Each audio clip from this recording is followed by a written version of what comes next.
गुरु प्यारी साध संगत जी, आप सभी को प्यार भरी राधा स्वामी जी।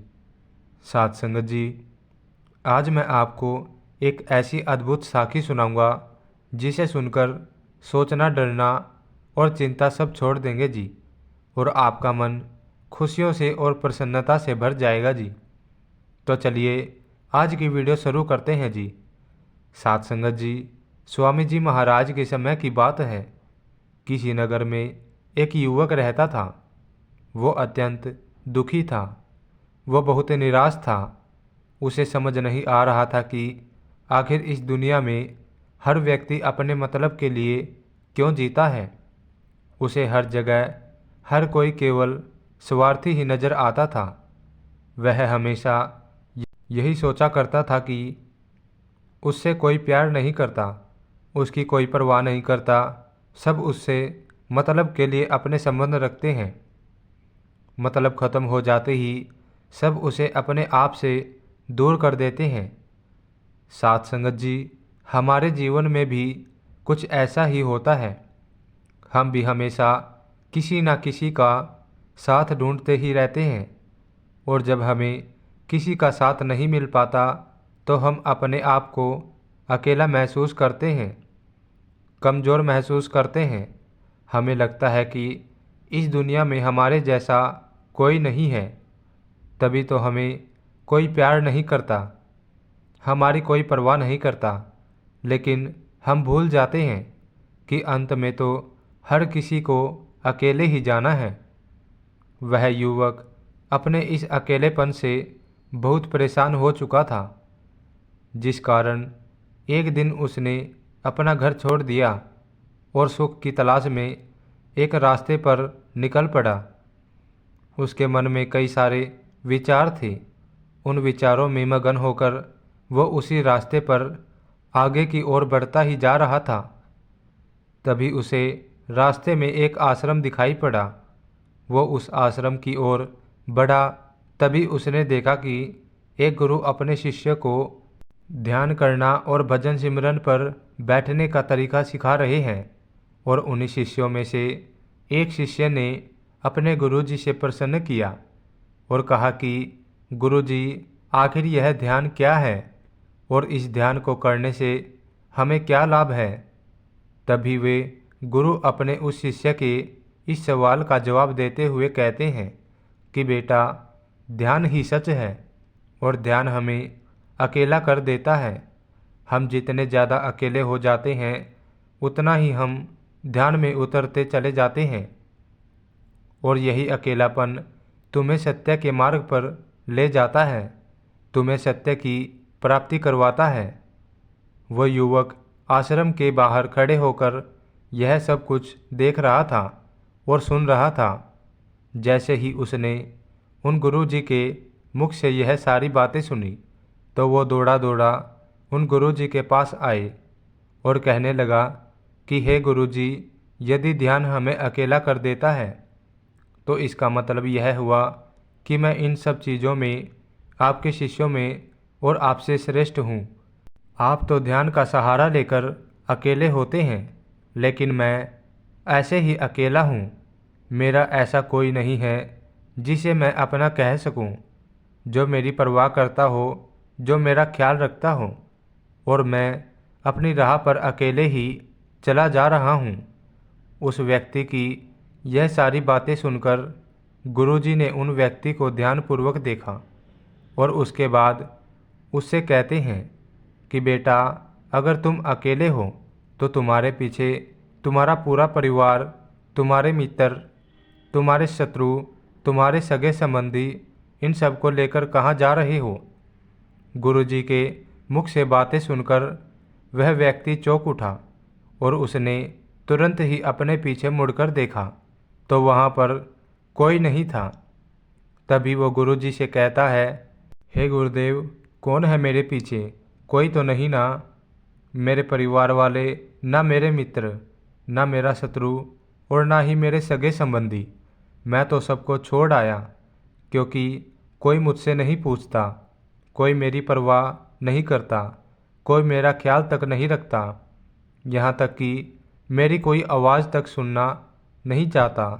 लेकिन जब किसी के ऊपर कोई समस्या आती है तो वह मुझे अवश्य याद करता है, लेकिन बाकी समय पर वो मुझसे पूछते तक नहीं। उन्हें यह तक खबर नहीं होती कि मैं किस हाल में हूँ, मैं जिंदा भी हूँ या नहीं। उन सबको इन सब चीज़ों से कोई फर्क नहीं पड़ता।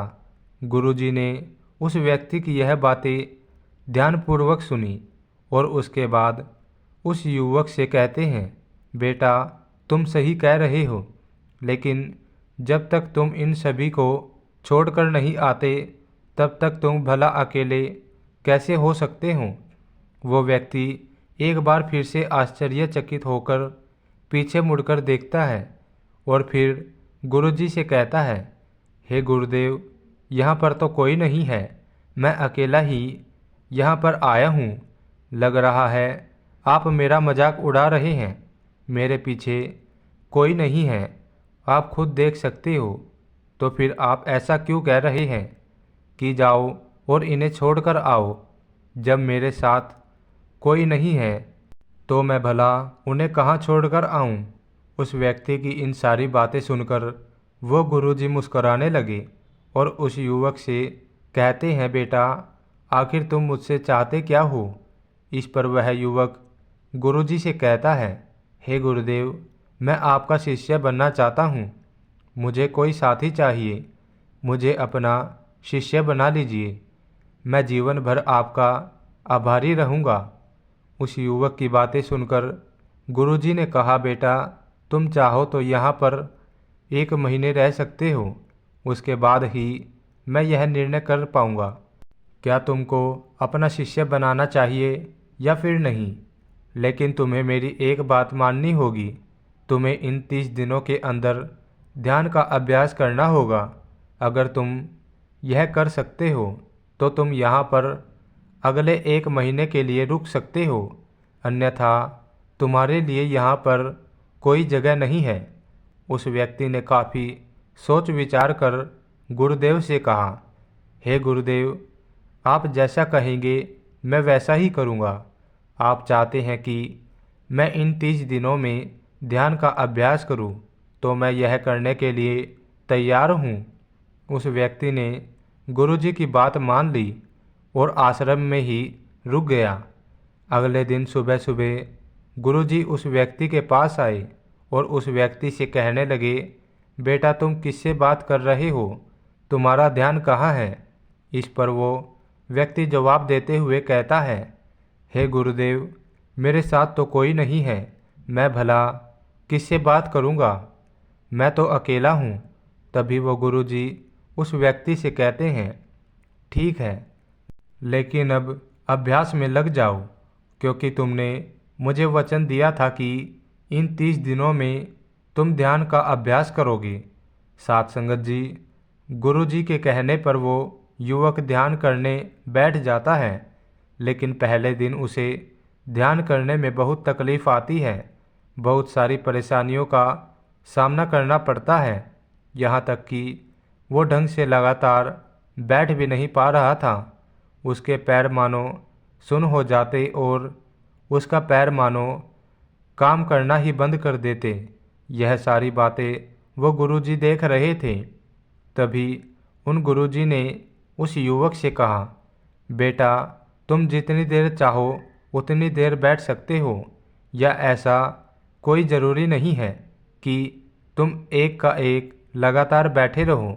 यदि तुम्हें थोड़ी तकलीफ़ है तो तुम उठ सकते हो और टहल सकते हो और फिर आकर बैठ सकते हो। इतना कहकर वो गुरुजी वहाँ से चले गए। अगले दिन सुबह सुबह फिर वह उस युवक के पास आए और उस व्यक्ति से कहने लगे, बेटा, कौन है, किससे बातें कर रहे हो, कोई आया है क्या।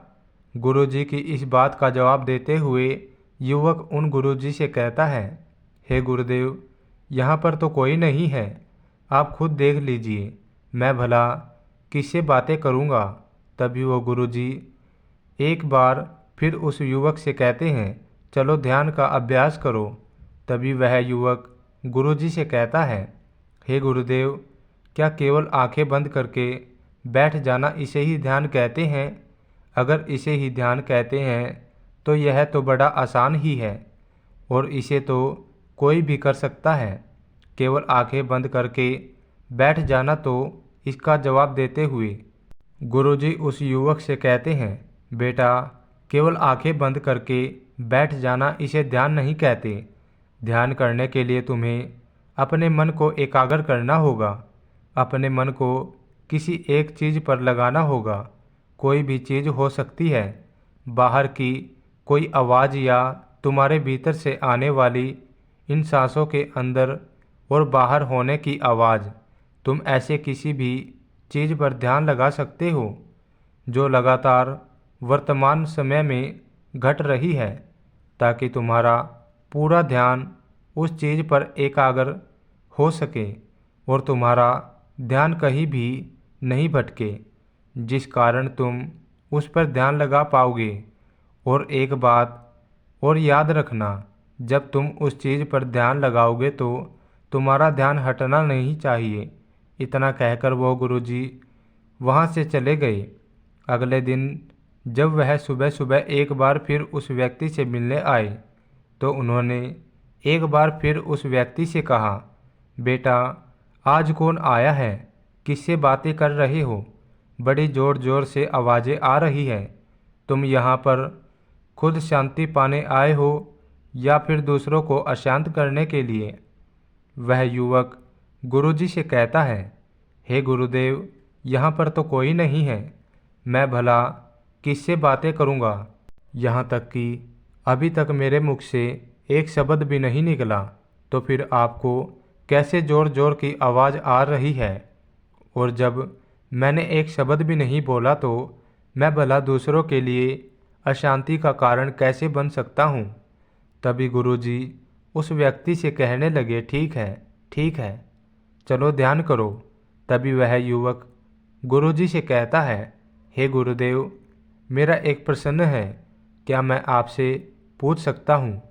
तभी गुरुजी उस व्यक्ति से कहते हैं, पूछो, तुम्हें क्या पूछना है?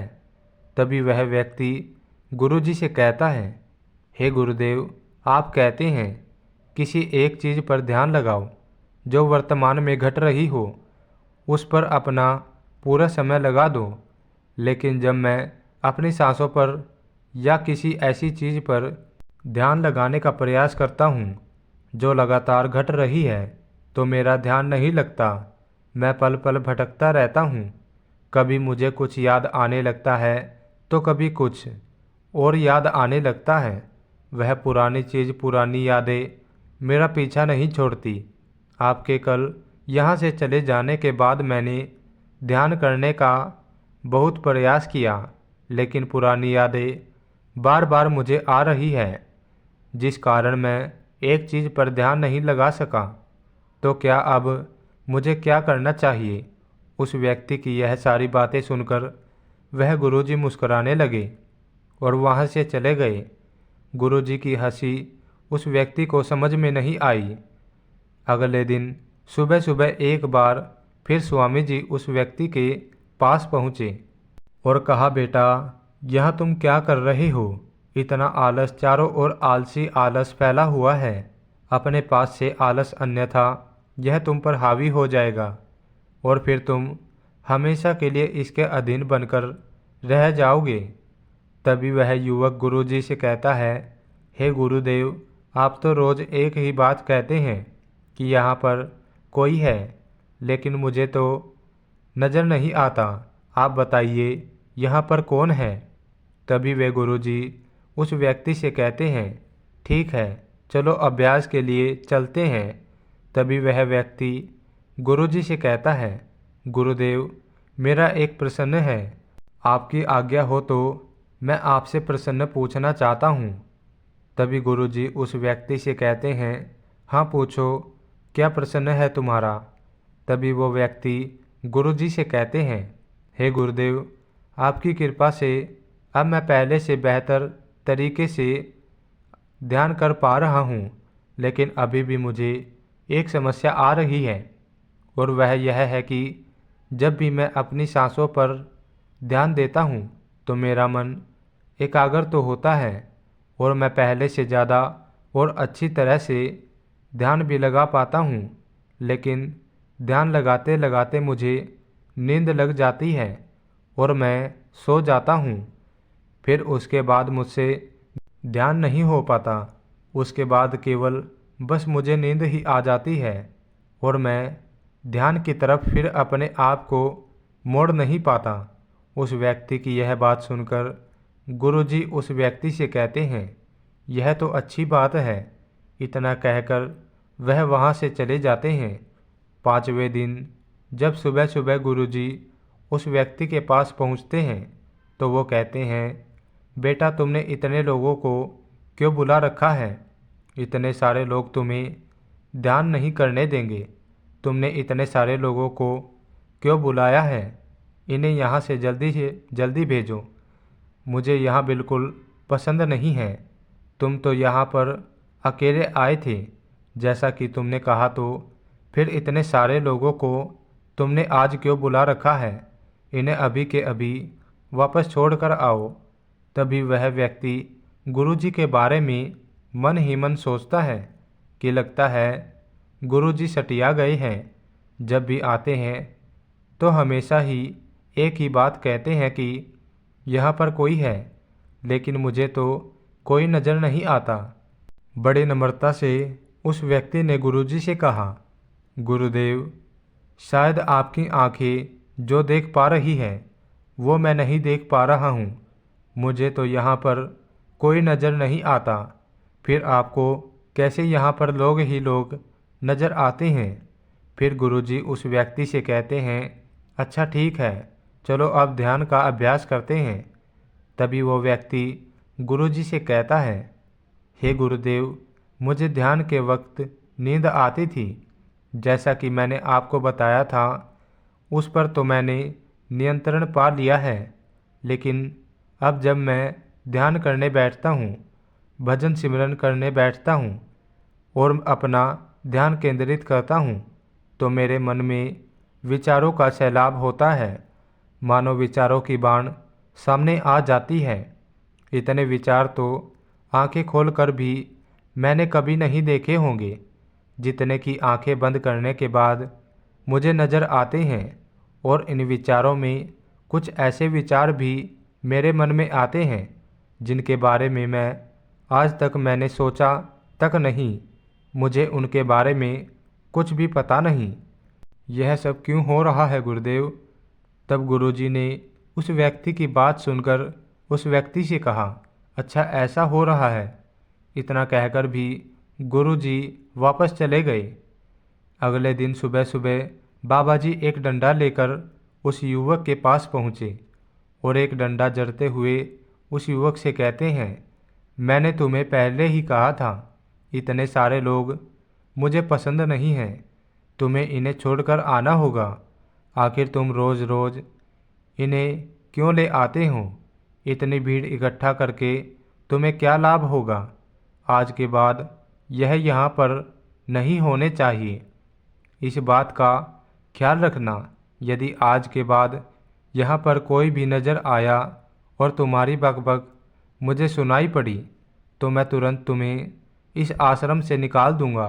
तभी वह व्यक्ति बड़ी नम्रता से बाबा जी से कहता है, हे गुरुदेव, मुझे तो समझ नहीं आता कि मुझे कोई नज़र ही नहीं आता, लेकिन आप रोज़ एक ही बात कहते हैं कि यहाँ पर मैंने भीड़ इकट्ठा की हुई है। जिन लोगों को मैंने लाया है उन्हें मुझे छोड़कर आना होगा, लेकिन मैं आपसे हर रोज़ एक ही बात कहता हूँ कि मुझे कोई नज़र नहीं आता, ना ही मुझे कोई यहाँ पर दिखाई पड़ता है और ना ही मैं अपने मुख से एक शब्द भी निकालता हूँ। लेकिन फिर भी आप कहते हैं कि आपको लोगों की आवाज़ सुनाई पड़ रही है। तभी वे गुरुजी उस व्यक्ति की इस बात का जवाब देते हुए कहते हैं, क्या तुम्हारे मित्र, तुम्हारे परिवार वाले, तुम्हारे सगे संबंधी, तुम्हारे शत्रु, तुम्हारी इच्छाएं, तुम्हारी वासना, यह सब क्या तुमसे मिलने नहीं आते? वह युवक बाबा जी से कहता है कि नहीं गुरुदेव, मुझसे मिलने नहीं आता। मैं तो यहाँ पर अकेला ही आया था और अभी भी अकेला ही हूँ, मेरा कोई नहीं। तभी वे बाबा जी क्रोधित होकर उस डंडे से उस व्यक्ति पर एक और प्रहार करते हैं और कहते हैं, अभी बैठो, अभी ध्यान लगाओ, और यदि तुम्हारे ध्यान में कोई आता है तो मुझे बताओ। वो व्यक्ति उन बाबा जी की बात मान लेता है और तुरंत ही ध्यान करने बैठ जाता है। कुछ देर तक तो वो काफ़ी शांत रहा, लेकिन कुछ देर बाद ही उन गुरुजी से कहता है, हे गुरुदेव, मेरा भाई मुझसे मिलने आया है, साथ में मेरे पिताजी भी हैं। दोनों बहुत दुखी हैं क्योंकि मैं उन्हें छोड़कर यहाँ जो चला आया हूँ। मेरे भाई की तबीयत भी कुछ ठीक नहीं लग रही। वो मुझे बुला रहे हैं। मेरे बड़े भाई की पत्नी अर्थात मेरी भाभी मेरे बड़े भाई के साथ अच्छा व्यवहार नहीं कर रही। मेरी प्रेमिका भी आई हुई है। वह भी मुझे पूछ रही है कि क्या तुम मुझसे शादी करोगे या फिर मैं किसी और से शादी कर लूं। वह भी मुझे दुखी नज़र आ रही है। और इतना ही नहीं, मेरे कुछ मित्र भी पीछे खड़े हैं जिनसे मैंने कुछ कर्ज लिया था। आज वह मुझसे अपना कर्ज मांगने आए हैं। मुझे धोखेबाज कह रहे हैं, मुझे गलत शब्द बोल रहे हैं, और वह साथ में मेरे कुछ शत्रु भी लाए हैं। लेकिन मेरे शत्रु मुझे मारना नहीं चाहते। वो यह कह रहे हैं कि तू तो पहले से ही मरा हुआ है, तुझे और क्या मारना। इतना कहकर वो व्यक्ति कुछ देर के लिए शांत हो गया, लेकिन फिर कुछ देर के बाद एक बार फिर से गुरुजी से कहने लगा, गुरुजी, अब मेरे पास एक बहुत बड़ा घर है। इसने मैंने खरीदा है। मैं, मेरे पिता, मेरी माता, मेरा भाई, मेरी भाभी सभी इसमें बहुत मिलजुल कर रह रहे हैं। हम सब बहुत खुश हैं। मैं अब अपने मित्रों से अधिक अमीर हूँ। मेरे पास बेशुमार धन दौलत है। और तो और मैंने अपनी प्रेमिका से शादी भी कर ली है और इसका जश्न मना रहे हैं। इतना कहकर वह व्यक्ति एक बार फिर शांत हो गया और फिर कुछ देर के बाद और फिर एक बार गुरुजी से कहता है, गुरुदेव, मुझे कोई मारने का प्रयास कर रहा है। लगातार वो मुझ पर प्रहार कर रहा है। मैं उनका चेहरा देखने का प्रयास कर रहा हूँ, लेकिन मुझे उनका चेहरा नज़र नहीं आ रहा। इतना कहते कहते वो गुरुजी से कहता है, गुरुजी, ये तो आप हैं जो मुझे मार रहे हैं, और यह भी कह रहे हैं कि इतनी भीड़ क्यों लेकर आए हो और इन्हें लेकर कहाँ जा रहे हो। मेरे साथ तुम्हें अकेले ही चलना होगा। इतना कहकर यह व्यक्ति ध्यान से उठ गया और उनके चरणों में गिर पड़ा और उन्हें कहने लगा, हे गुरुदेव, आप सही थे। आप जो हमेशा कहते थे कि इस भीड़ को लेकर कहाँ जा रहे हो। आप हमेशा यही कहते थे कि इन सबको छोड़कर आओ, लेकिन मुझे कोई नज़र नहीं आता था। लेकिन आज मैंने उन सबको देख लिया जिन्हें मैं अपने साथ लेकर आया था, जिन्हें मैं अपने साथ लेकर घूम रहा था। कोई मेरे साथ ही है, मेरे पास ही है, लेकिन मैं यह सोच रहा था कि आखिर मैं इतना बेचैन क्यों हूँ और मेरी बेचैनी की वजह क्या है। उस व्यक्ति की इस सारी बातें गुरुजी ने ध्यानपूर्वक सुनी और उसके बाद वहाँ से चुपचाप उठकर चले गए। साथ संगत जी, उसके बाद से गुरुजी उसके पास कभी नहीं आए, लेकिन वो व्यक्ति हर रोज़ ध्यान का अभ्यास करता रहा और पूरे 1 महीने के बाद जब गुरुजी के पास पहुंचा तो उन गुरुजी से कहने लगा, हे गुरुदेव, जैसा आप कहते थे कि मैं हमेशा अपनी भीड़ को अपने साथ लेकर घूमता हूँ, तो मैं आज ही इस भीड़ को विदा कर आया हूँ और अब मैं बिल्कुल अकेला हूँ। मेरे साथ कोई नहीं, मेरे साथ आप भी नहीं, यहाँ तक कि मैं खुद अपने साथ नहीं हूँ। मैं एक परम शांति को महसूस कर रहा हूँ।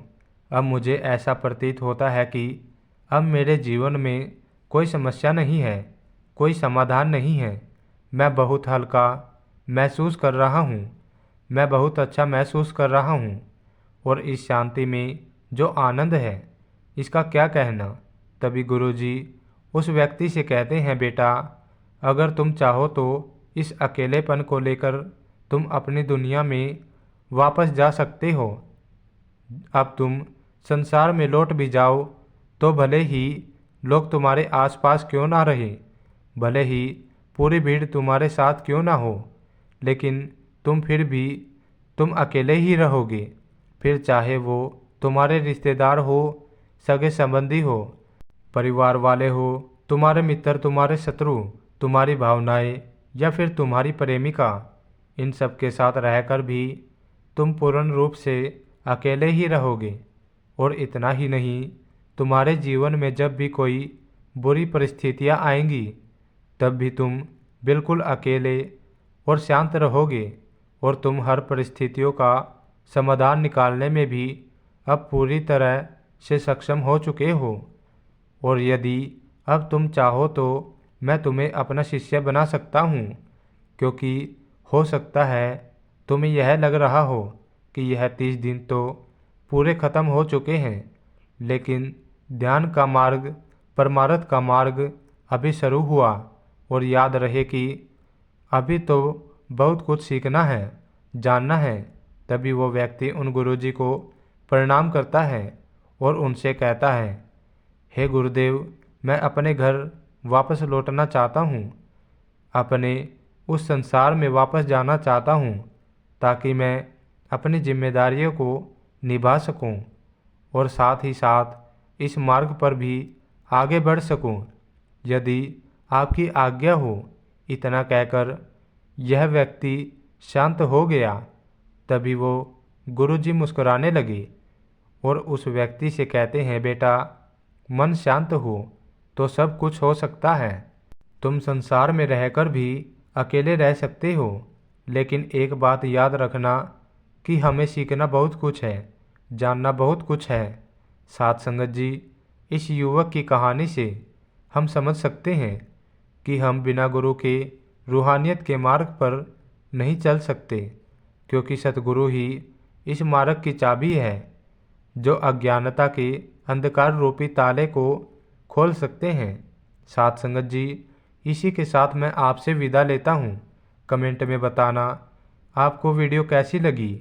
साथ संगत जी, कमेंट में राधा स्वामी लिखकर अपने शहर का नाम ज़रूर से लिख देना जी, जिससे कि हमें पता चल सके कि बाबा जी की संगत शहर के किस किस कोने से हमारी वीडियो देख रही है जी।